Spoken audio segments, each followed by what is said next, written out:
صحابہ جب جانور ذبح کرنے لگتے پہلے یہ دعا پڑھتے، پھر کہتے اللہم تقبل منا کما تقبلتا خلیل کا ابراہیم علیہ السلام وتقبلتا حبیب کا محمد صلی اللہ علیہ وسلم، اے اللہ ہم سے بھی قبول فرما جیسے تو نے حضرت ابراہیم سے قبول فرمائی اور جیسے اپنے حبیب حضرت محمد صلی اللہ علیہ وسلم سے قبول۔ یہ ساری دعا پڑھیں، اور جب جانور ذبح کرنے لگے تو پھر پڑھیں بسم اللہ اللہ بسم اللہ اللہ۔ اچھا، دو آدمیوں نے ہاتھ رکھا ہوا ہے، دو آدمیوں نے۔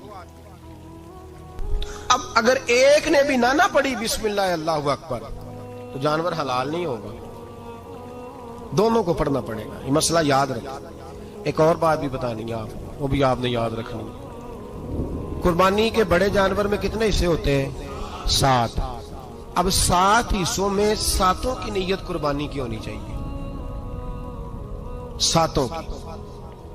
6 حصے ڈال گئے، جو چلے تھوڑے سے زیادہ امیر لوگ نہیں تھے، نارمل تھے، انہوں نے 6 حصے ڈال لیے۔ 7واں امیر آدمی تھا، اس کو جا کے کہا یار ایک حصہ نہیں مل رہا، تو چل تو نے تو 2-3 بکرے لیے ہوئے ہیں، تو بھی شامل ہو جا۔ اس نے پہلے تو کہا نہیں یار میں نے اب لے لی ہے، پھر جب اصرار کیا تو کہا چلو ٹھیک ہے بڑے گوشت کا قیمہ کرا لیں گے۔ تو اس طرح کرو، ڈال لو میرا بھی حصہ۔ اب 6 کی نیت قربانی کی، 7ویں کی گوشت کی، کسی کی بھی قربانی نہیں ہوگی، گئے سارے۔ اب اس کے لیے شرط کیا ہے کہ اس کو بھی آپ، اصل میں ہمیں مسائل نہیں آتے، نہ ہم سیکھتے ہیں نہ پتہ کرتے ہیں، پھر خرابی ہوتی ہے۔ اب اس سے کہیں کہ یار قربانی سے پہلے اپنی نیت کا اعادہ کر، اپنی نیت کا اعادہ کر، بتا کہ تیری نیت کیا ہے، اور اگر غلط ہے تو صحیح کر لے، تاکہ سب کی قربانی تو بتا۔ یہ جو تو رکھ رہا ہے قربانی، تو کس کی قربانی کر رہا ہے؟ دادا جی کے نام کی، ابا جی کے نام کی، اپنے پیر کے نام کی، استاد کے نام کی، یا رسول پاک صلی اللہ علیہ وسلم کے نام، نبی پاک کے نام کی؟ اس سے پوچھیں، اور جو وہ نیت بتائے اس نیت کی دعا ہوگی، اس کی طرف سے کہا جائے گا اے اللہ اس کی طرف سے اسے قبول۔ میری بات کی سمجھ آ رہی ہے میرے عزیزوں کو؟ اور اس ارادے کے ساتھ قربانی، اگر ایک کی بھی نیت خراب ہو گئی تو مسئلہ بگڑ گیا۔ اس لیے ان مسائل کو، اور نبی پاک کے نام کی جو قربانی ہوگی، سبحان اللہ، میں کرامات کا زیادہ قائل نہیں، ہم کرامات کے نہیں کیفیات کے قائل ہیں، کیفیات کی۔ اور دین ویسے بھی لفظوں کا نام نہیں، کیفیت کا نام ہے۔ میرے حصہ فرمایا کرتے تھے ہم کرامت سے زیادہ کیفیت کے قائل ہیں۔ اگر مرید ساری زندگی کرامتیں سناتا رہے اور کبھی اسے مدینے جانے کا شوق ہی پیدا نہ ہو، کبھی نبی پاک کے نام پہ آنسو نہ آئے، تو پھر کرامت کا فائدہ نہیں، کیفیت تو ملی نہیں اسے، ہم کیفیت۔ اسی طرح ہم نظرانے کے نہیں، نظر آنے کے قائل ہیں۔ تو بھائی یہ یاد رکھ لیں، کیفیت کا نام دین ہے۔ نبی کریم علیہ الصلوۃ والسلام بائی دبے ایک قضائے حاجت کے لیے ایک باغ میں تشریف لے گئے۔ حضور باغ کے اندر داخل ہوئے ہی تھے، اونٹ بندھا ہوا تھا، تو حضرت ابو درداء رضی اللہ تعالیٰ عنہ کہتے ہیں وہ اونٹ نے حضور کی طرف دیکھا تو اس نے رونا شروع کر دی۔ اصل میں دکھ پوچھنے والا کو ملے تو پھر ہی رونے کا مزہ آتا ہے، ہر جگہ تو دکھ سنایا بھی نہیں جا سکتا۔ ایسا ملے نا جو دکھ پوچھنے والا ہو، تسلی تشفی دینے والا ہو، جس کے کندھے پہ سر رکھ کے بندہ دیر تک روئے۔ اونٹ رونے لگا تو حضرت ابو درداء رضی اللہ تعالیٰ عنہ فرماتے ہیں نبی کریم علیہ السلام اس کی طرف بڑھے، حضور نے اس کی پشت پر ہاتھ رکھا تو وہ اور زیادہ رونے لگا۔ پھر میرے محبوب نے اپنے کان مبارک اس کے منہ کے قریب کیے تو اس نے کوئی بات کی، محبوب نے فرمایا بلاؤ نا اس کے مالک کو کہاں ہے۔ وہ جب آیا تو حضور صلی اللہ علیہ وسلم نے فرمایا کہ تم اسے اس کی ضرورت سے زیادہ اس پر وزن رکھتے ہو، اسے اذیت دیتے ہو، تکلیف پہنچاتے ہو۔ پھر حضور علیہ السلام نے فرمایا اسے کھانا اور پانی وقت پر نہیں دیتے، دھوپ چھاؤں کا خیال نہیں رکھتے۔ اور آخری لفظ حدیث کے محبوب فرمانے لگے تم اس کے بارے میں اپنے رب سے نہیں ڈرتے، اس کے حقوق کے تحفظ کے لحاظ سے تم اللہ کا خوف نہیں رکھتے، وہ تم سے پوچھے گا اس کے بارے میں۔ یہ حدیث حضرت ابو درداء رضی اللہ تعالیٰ عنہ نے سنی ہوئی تھی نا، جب آپ کا اپنا وقت وصال آیا نا تو حضرت ابو درداء نے بھی اونٹ رکھا ہوا تھا۔ جناب ابو درداء رضی اللہ تعالیٰ عنہ نے گھر والوں سے بھی معافیاں مانگی، رشتہ داروں سے بھی، دوستوں سے بھی، تو پھر اونٹ کے سامنے بھی جا کے کھڑے ہو کہنے لگے اونٹ دیکھنا اللہ کی بارگاہ میں میری شکایت نہ کر دینا، اس کے حضور کہہ نہ دینا کہ یا اللہ اس نے میرے حق نہیں ادا کیے۔ فرمایا میں نے کوشش کی ہے تیرے حقوق ادا کرنے کی، اور اگر کہیں کمزوری رہ گئی تو مجھ سے درگزر کر دو۔ یعنی یہ انداز تھا ان لوگوں، جن باتوں کا ہمیں پتہ چل چکا ہے اس پر عمل کی بھی تو کوشش ہونی چاہیے۔ تو میرے عزیزوں، جانوروں کے حقوق میرے نبی کریم علیہ الصلوۃ والسلام نے بیان فرمائے۔ سب سے پہلی بات حضور نے یہ بیان کیا کہ جانور کو گالی نہ دو۔ ایک شخص نے ایک مرغ کو گالی دی تھی تو نبی پاک علیہ السلام نے فرمایا اسے گالی نہ دے، یہ تو تجھے آذان کے لیے بیدار کرتا ہے۔ پتہ نہ کچھ نوابزادوں اور شہزادوں کی نیند خراب کرتا ہے مرغا بھی، تو خیر مرغوں نے اذان نہیں پڑھنی چھوڑ دی۔ تکلیف کی بات ہے، خوشی کی بات نہیں، درد کی بات، یہ اذیت کی بات۔ یعنی وہ وطن بھی کو وطن ہے جس میں اذان کی آواز ہی نہ آئے، وہ دیش بھی کو دیش ہے۔ ہم جا کے اب بسنے لگے ہیں ٹاؤنوں کے اندر، سوسائٹیوں کے اندر، جہاں اذان کی آواز ہی نہیں آتی۔ کچھ جگہ ہے جہاں اذان کی آواز ہی نہ آئے۔ ہمارے ہاں جو غریب لوگ ہوتے ہیں نا، وہ گدھا ریڑھی پہ دفعہ سبزی بیچتے ہیں۔ یہ ہمارے آج کل کنوں بہت زیادہ ہے مارکیٹ میں، تو میں دیکھتا ہوں کہ سڑک کے اوپر گدھے کو بھی کھڑا کیا ہوا، اس لیے کہ اب وہ اسی کے اوپر سارا دن رکھیں گے اس کو، اور شام تک جب تک بکے گا نہیں اس بیچارے کی خلاصی نہیں ہوگی۔ نبی پاک صلی اللہ علیہ وسلم نے فرمایا کہ جانور کو سواری بناؤ، کرسی نہ بناؤ۔ دو صحابہ بیٹھے تھے گھوڑے کے اوپر، ایک ادھر بیٹھا تھا ایک ادھر بیٹھا تھا، دونوں آپس میں باتیں کر رہے تھے۔ جس طرح ہمارے زمانے میں جو نئی نئی کار خریدتا ہے نا، تو اس کا بھی کوئی واقف مل جائے تو وہ روڈ کے اوپر کھڑے ہو کے بات کرتا ہے، چونکہ روڈ تو اس نے الاٹ کرایا نا اپنے نام۔ تو میرے جیسا آدمی کئی دفعہ پیچھے ہو بھی نا، تو ایک دن بچہ مجھے کہنے لگا کہ زور سے ذرا ہارن دی، تو میں نے کہا یار اس کے پاس نئی نئی دولت آئی ہے تو مطلب اس کو ہارن نہ دے، پتہ نہیں کہاں سے بولے گا، تو اس کا تو کچھ نہیں بگڑے گا، تو ہمارے لیے مسئلہ بنے گا۔ یہ ارج نہیں، اب یہ کھڑا ہے تو کھڑا، یہ اس کو لوگ چودراہٹ سمجھتے ہیں، یہ چودراہٹ نہیں ہوتی، اس سے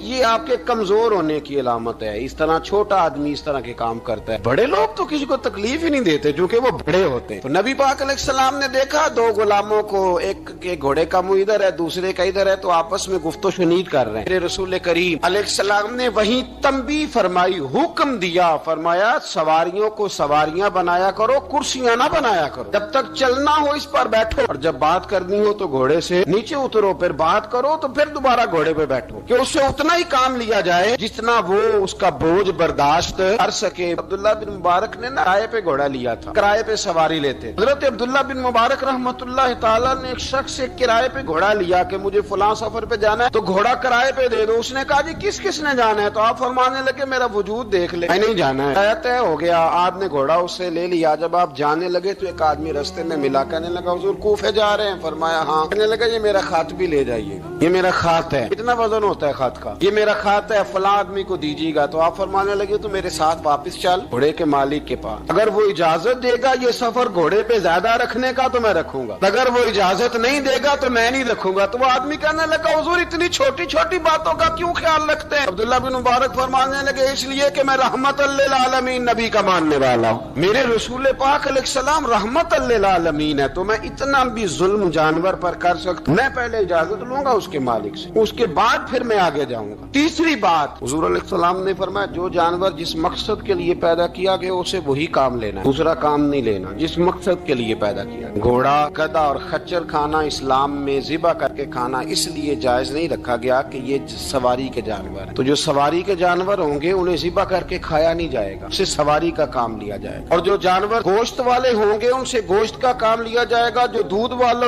ہوں گے اس سے دودھ کا کام لیا جائے گا۔ بخاری مسلم میں موجود ہے، نبی پاک علیہ السلام فرماتے ہیں ایک شخص نے بیل پر سواری کر لی، اس نے سواری کر لی اور جب وہ تھوڑا سا آگے گیا نا تو بیل اپنا منہ پیچھے کر کے کہنے لگا میں سواری کے لیے نہیں پیدا کیا گیا۔ اللہ نے اسے زبان عطا فرمائی اور بیل بول پڑا، کہنے لگا مجھے حال کے اندر جوت لے، یہ کام مجھ سے لے لے، لیکن تو میرے اوپر سواری نہیں کر سکتا، سواری کے لیے اللہ نے گھوڑے پیدا کیے، اونٹ، گدھے اور خچر پیدا کیے ہیں، جو جانور جس مقصد کے لیے ہوگا اس سے وہی کام لیا جائے گا۔ ایک بات اور کرنے لگا ہوں، ذرا سخت ہے، جانوروں کو لڑانا حرام ہے۔ حضرت عبداللہ ابن مسعود رضی اللہ تعالیٰ عنہ روایت بیان کرتے ہیں، فرمایا لعنتی ہے وہ شخص جانوروں کو آپس میں لڑاتا ہے، وہ لعنتی ہے جو جانوروں کو آپس میں اور آپ اس ملک میں رہتے ہیں جہاں کروڑوں روپے کی شرطیں لگتی ہیں جانوروں کی لڑائی، جانوروں کو اذیت دی جاتی ہے، تکلیف دی دی جاتی ہے، کبوتر اڑائے جاتے ہیں اور انعام اس کو ملتا ہے جس کا کبوتر دیر کے بعد آئے۔ کبوتر باز کبوتر کو بیٹھنے نہیں دیتا۔ یہ حرام ہے، شریعت اسلامیہ میں حرام ہے جانوروں کا لڑانا اور ان کو ایک دوسرے کے خلاف ابھارنا حرام ہے، دین میں منع کیا گیا ہے۔ اب جانور کو اگر پالیں گے بھی تو اس حد تک پالیں گے کہ جس حد تک اس کو کسی اذیت میں مبتلا نہ کیا جائے۔ کتوں کی لڑائی کرائی جاتی ہے، مرغوں کی لڑائی کرائی جاتی ہے، جانوروں کو اذیت پہنچتی ہے، بیلوں کی لڑائی ہوتی ہے، سینگ ٹوٹ جاتے ہیں، لہو اتنا بہتا ہے جانوروں کا کہ دیکھا نہیں جاتا۔ ان سامنے بیٹھنے والے تالیاں بجا رہے ہیں، یہ تو بڑے سخت دل لوگوں کے رویے کہ جانور کا خون بہ رہا ہے اور آپ تالیاں بجا رہے ہیں۔ مرغے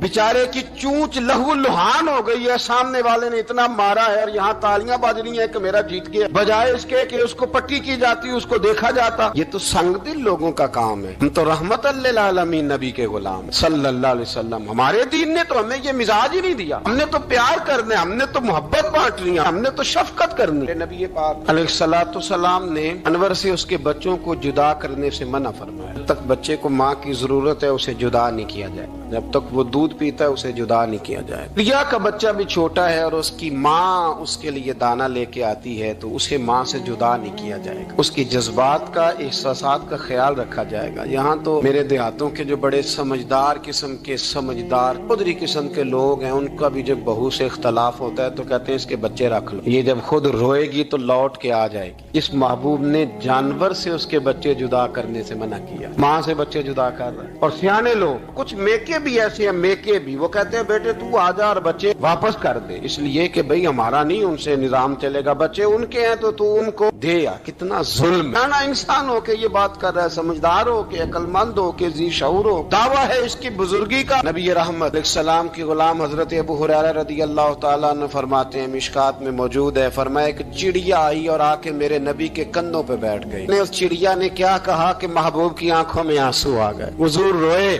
فٹافٹ حضور اٹھے، فرمایا کون اس کے بچے اٹھا کے لایا ہے؟ اس نے اس کے بچے اٹھائے، کون ہے جلدی بتاؤ۔ حضرت ابو ہریرہ کہتے ہیں کہ صحابی ہے کہ یا رسول اللہ میں ذرا پسند آ گئے تھے تو میں اٹھا لایا ہوں۔ حضور نے فرمایا اسے واپس کر دو، یہ میری بارگاہ میں شکایت کر رہی ہے تو قیامت میں بھی تیری شکایت کرے، جا وہیں رکھ کے آ، جہاں سے تو اٹھا کر کے لایا تھا۔ میرے دوستو، دین اتنے اعلیٰ حقوق بیان کرے جانوروں کے، اور انسان اس سے آگے بڑھ کے انسانوں کے ساتھ سلوک کرے۔ ہم نہ سیاست سے بادشاہی لینا چاہتے ہیں، سیاستدانوں کے اپنی جیب سے اشتہار چھپوا کے بادشاہی لینا چاہتے ہیں، ڈیرا بنا کے بادشاہی لینا، نہ بادشاہی تو رحم کرنے سے ملتی، بادشاہی تو شفقت کرنے سے ملتی، بادشاہیاں تو اللہ کی مخلوق سے پیار کرنے سے ملتی۔ بادشاہیاں، امام احمد بن حنبل رحمۃ اللہ تعالی علیہ فرماتے، میں نے ایک محدث کا تذکرہ سنا کہ وہ میرے محبوب کی حدیثیں بیان کرتے ہیں تو کہتے ہیں میں شوق علم میں ان کی بارگاہ میں پہنچا، جب میں گیا تو کتے کو کھانا کھلا رہے ہیں، میں نے سلام لی تو انہوں نے جواب تو دیا پر کوئی اتنی توجہ نہیں کی میری طرف۔ میرے دل میں خیال آئی محدث ہیں اور کتے کے ساتھ اتنا پیار کر رہے ہیں، میری طرف دیکھا ہی نہیں۔ تو فرماتے ہیں وہ کتے کو کھانا کھلا کے فارغ ہوئے تو میری طرف دیکھ کے کہنے لگے، احمد بن حنبل، میرے علاقے میں کتے نہیں رہتے، کتے دوسرے شہر میں زیادہ پائے جاتے ہیں، یہ بھوکا تھا تو ادھر آ گیا تھا، اور تمہیں حضور علیہ السلام کی وہ حدیث تو پتہ ہوگی، نبی پاک نے فرمایا جو کسی کے ساتھ امید لگائے اور وہ آدمی اس کی امید پوری کرنے پر قادر ہو پھر بھی امید پوری نہ کرے، قیامت کے دن اللہ اس کی بھی بہت ساری امیدیں پوری نہیں کرے گا، اسے سزا ملے گی۔ امید پوری کرنے پر قادر تھا، مجبور نہیں تھا، پر پوری نہ کی تو اسے قیامت کے دن سزا ملے گی۔ فرمایا یہ کتا امید لگا کے آیا تھا میرے گھر میں کھانے کی، اگر میں پوری نہ کرتا تو پھر حضور کی اس حدیث پر عمل کیسے ہوتا اور پھر مجھے حدیثیں بیان کرنے کا مطلب کیا سمجھ میں آتا۔ امام احمد بن حنبل رحمۃ اللہ تعالی علیہ فرماتے ہیں میں نے کہا استاد جی اجازت دے دیں، کہا کدھر آئے تھے؟ کہا حضور جس کام آیا تھا نا وہ میرا بڑا ہی اچھا ہو گیا، وہ بڑا شاندار ہو گیا، جو حدیث بھی آپ نے بیان کر دی اور صرف بیان نہیں کی، آپ نے تو عمل کر کے بھی دکھا دیا، آپ نے تو اس حدیث پر منوان عمل کر کے بھی دکھا دی۔ جانور کے ساتھ حسن سلوک کرنا، اس کے ساتھ پیار کرنا۔ کچھ جانور موذی ہوتے ہیں، شریعت نے انہیں مارنے کی اجازت دی ہے، اجازت دے دیا، جو جانور تکلیف دیتا ہے، اذیت دیتا ہے، اسے مارا جا سکتا ہے، لیکن جانور کے حقوق کا لحاظ کرنا، اس پر رحم کھانا، اس پر توجہ دینا, ان چیزوں کو سمجھتے نہیں. امیر ملت, اور اگر میں کہوں بانیے پاکستان تو میں ٹھیک کہوں گا. بانیے آڈ تھا ایک اس وقت انگریزوں کا بڑا. جماعت علی شاہ صاحب محدث علی پوری بھی پاکستان کی تحریک چلا رہے تھے اور قائد اعظم بھی چلا رہے تھے. تو لارڈ نے قائد اعظم سے کہا تھا کہ قائد اعظم مجھے تیری سیاست سے اتنا ڈر نہیں آتا جتنا جماعت علی شاہ کے دین سے ڈر آتا. اتنا مجھے, میں آن دی ریکارڈ بات کر رہا ہوں ذمہ داری کے ساتھ, کہ تیری سیاست سے میں اتنا نہیں ڈرتا جتنا جماعت علی شاہ کے دین سے ڈرتا. اس لیے کہ یہ جب دین کا نام لے کے پاکستان کی بات کرتا ہے تو لوگوں پہ عدو تاری کر دیتا ہے. اس لیے میں تیری سیاست سے زیادہ اس کے دین سے ڈرتا ہوں. پیر ملت پیر جماعت علی شاہ صاحب ابو العرب بھی کہا جاتا. ان زمانوں میں عرب میں غربت آئی تو یہاں سے ہندوستان سے چندے اکٹھے کر کر کے پیر جماعت علی شاہ صاحب لے جایا کرتے. مدینہ شریف میں آج بھی جماعت منزل موجود. صاحب کی اپنی رہائش تھی. ملت پیر جماعت علی شاہ صاحب نہ مدینے میں گزر رہے تھے تو بڑے بڑے مرید ساتھ تھے. اس زمانے میں لوگ ہاتھوں میں چھڑی رکھا کرتے, جانور اکثر ہوتے تھے تو چھڑیاں ہاتھوں میں ہوتی تھیں. تو پیر صاحب گزر رہے تھے, بوڑھے آدمی تھے, ساتھ تھے, تو ایک کتا دوڑا دوڑا آ گیا. وہ پیر صاحب کے قریب سے گزرنے لگا تو ایک مرید نے نہ کتے کی ٹانگ پہ ڈنڈا مارا, پچاڑ جا کپڑوں کو نہ لگ جانا. تو چونکنے لگا, رونے لگا. جب بھاگا نا تو لوگ کہتے ہم نے عجیب منظر دیکھا. 100 سال کے پیر جماعت علی شاہ صاحب پگڑی ہاتھ میں پکڑی اور کتے کے پیچھے بھاگنا شروع کر, دوڑ کے کتے کو اٹھا کے لائے اور یوں اس کو سینے سے لگایا. پیر صاحب نا اس کتے کو اپنی رہائش گاہ پہ لے گئے, اپنی پگڑی کھول کے نا تو اس کی پٹی کی, پھر دودھ کا پیالہ اس کے آگے رکھا. کتے نے دودھ پی لیا تو پیر جماعت علی شاہ صاحب نے ہاتھ باندھے لگے, مدینے کے کتے بھی پاک کی بارگاہ میں میری شکایت نہ کر دینا, حضور کی بارگاہ میں شکایت نہ کرنا کہ یا رسول اللہ یہ آتے حاضری دینا, ہمیں تکلیف دیتے ہیں. شکایت نہ کرنا مصطفیٰ کریم کی بارگاہ میں نے نہیں اسے کہا تھا, اس سے بھول ہو گئی, میں معافی مانگتا ہوں. میرے عزیزو, وہاں درد تھا, وہاں سوز تھا, وہاں پیار تھا, وہاں محبت تھی. لیکن ہمارے رویے انسانوں کے حق میں تو کیا جانوروں کے حق میں سخت سے سخت تر ہوتے جا رہے ہیں. ہم نے اپنے شوق سے جانور لڑانے شروع کر دیے, کبوتر اڑانے شروع کر دیے. تباہی پر تباہی کا ماحول ہم فراہم کرتے جا رہے ہیں. ان سے پیار کریں, ان کو آسانی دینے کی کوشش کریں. کچھ لوگ ایسے ہوتے ہیں جو بیچارے بائی نیچر ہی کچھ پریشانیوں کا شکار ہوتے ہیں, اور قرآن مجید نے جو ارشاد فرمایا نا کہ کچھ لوگ نفس کی خواہش کو اپنا خدا بنا لیتے ہیں, تو وہ بلا وجہ بھی بہت ساری باتیں کرتے ہیں جن کا کوئی وجود نہیں ہوتا. عورت کو حقوق دلانے کے لیے بہت سارے لوگ بہت ساری غلط باتیں کرتے ہیں. جو لوگ یہاں سے کسی کو لے جاتے تھے نا دبئی دھوکہ دے کے, اور لے جاتے تھے یورپ میں, عرب ممالک میں دھوکہ دے کے لے جاتے تھے, تو وہ بھی کوئی خواب ہی تو دکھاتے تھے کہ اتنے لاکھ تنخواہ ہوگی, اتنا کچھ ہوگا. وہاں جا کے پتہ چلتا تھا کہ جیب سے بھی دینے پڑیں گے کچھ. بہت سارے لوگ ایسے ہوتے ہیں, وہ سارے خوبصورتی کے نام پر ہی دھوکہ دیتے ہیں. آپ کو پتہ ہے کہ جو آدمی کسی کو لالچ دیتا ہے تو کسی کو لوٹنے کے لیے اسے لالچ دینا بڑا ضروری ہوتا ہے. لوگ پہلے لالچ دیتے ہیں پھر لوٹتے ہیں, پہلے مکمل لالچ دیتے ہیں, یہ چیز مل جائے گی, یہ چیز مل جائے گی. لوگ مکمل لالچ دیتے ہیں, اس کے بعد پھر لوٹتے ہیں. اور اگر لالچ نہ دیں تو کوئی آدمی قابو آئے گا؟ لوگ لوٹتے ہیں لالچ دے کر. اچھا, اب وہ جو جس کو لالچ دیا جا رہا ہوتا ہے وہ کہہ رہا ہوتا ہے کہ نہیں نہیں تمہیں نہیں پتا, وہ اس وقت ماننے کو تیار نہیں ہوتا. وہ کہتا ہے اتنی خوبصورت باتیں کر رہا ہے, اتنی اچھے پیغام دے رہا ہے, تم میرے دشمن ہو, تم مجھے منع کر رہے ہو. ہوش تب آتی ہے کہ جب سب کچھ لٹ جاتا ہے. عورت کو ویسے بھی قابو کرنا بڑا آسان ہوتا ہے. اعلیٰ حضرت بریلوی رحمۃ اللہ علیہ فرماتے ہیں بیٹیاں نازک شیشیاں ہوتی ہیں, ان کو تو ذرا سی چوٹ لگے تو ٹوٹ جاتی ہیں. دیکھیں کتنا بڑا جملہ کہا بریلی کے امام, نازک شیشیاں ہیں. ذرا کوئی آدمی گمراہ کرتا ہے, ذرا خراب کرتا ہے. اب دیکھیں نا, یہ جو بچیوں کو بچے مس گائیڈ کرتے ہیں, انہیں بڑے بڑے خواب دکھاتے ہیں, وہ بیچاری ماں باپ کو چھوڑ کے, بہن بھائی کو چھوڑ کے اس کے ساتھ شادی کرتی ہے. پھر جو اس کا بعد میں اشر ہوتا ہے, آپ ادلیاں نو سردار پہن تکے تے شرما والیاں نو جھوٹے ڈولیاں دے. پھر وہ بیچاری ماں باپ رکھتے نہیں, وہ ظلم کرتا ہے, تو کتنی بڑی تکلیف میں وہ بچی آ جاتی. نازک شیشی ہوتی ہے نا تو ٹوٹ جاتی. یہی حال اب جدید خواتین اور یہ جو کچھ اینکر پرسن ہیں، یہ اصل میں نا یہ آپ کو سیاست سکھاتے ہیں، لیکن یہ مادر پیدر آزاد لوگ ہیں، بالکل آزاد۔ یہ تو علماء شور نہ کریں، بات نہ کریں، گفتگو نہ کریں، مشائخ بات نہ کریں، اور یہ جو کچھ سنجیدہ اور دینی طبقہ ہے یہ کچھ شور نہ کرے، یہ تو روڈوں پہ ننگے ہو کے آ جائیں معاذ۔ خوفناک نظریہ رکھتے ہیں یہ لوگ۔ عورت کو کہتے ہیں تیرے حقوق ہم تجھے لے کے دیں گے، مثلاً وہ کون سا حق ہے جو تم نے لے کے دینا ہے؟ میرے نبی کریم صلی اللہ علیہ وسلم اس کو بیٹی بھی بنایا ہے، اس کو بہن بھی بنایا ہے، اس کو ماں بھی بنایا ہے، اسے بیوی کا عالی شان رتبہ بھی عطا فرمایا ہے۔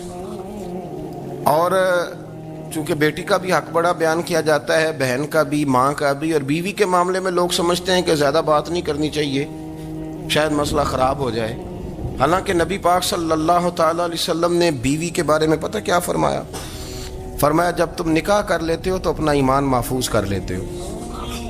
اب میں اس کی شرح نہیں کرتا، آپ خود کر لیجئے گا کہ وہ ایک ایسی شخصیت ہوتی ہے کہ جس کی موجودگی میں آپ کا ایمان محفوظ ہے۔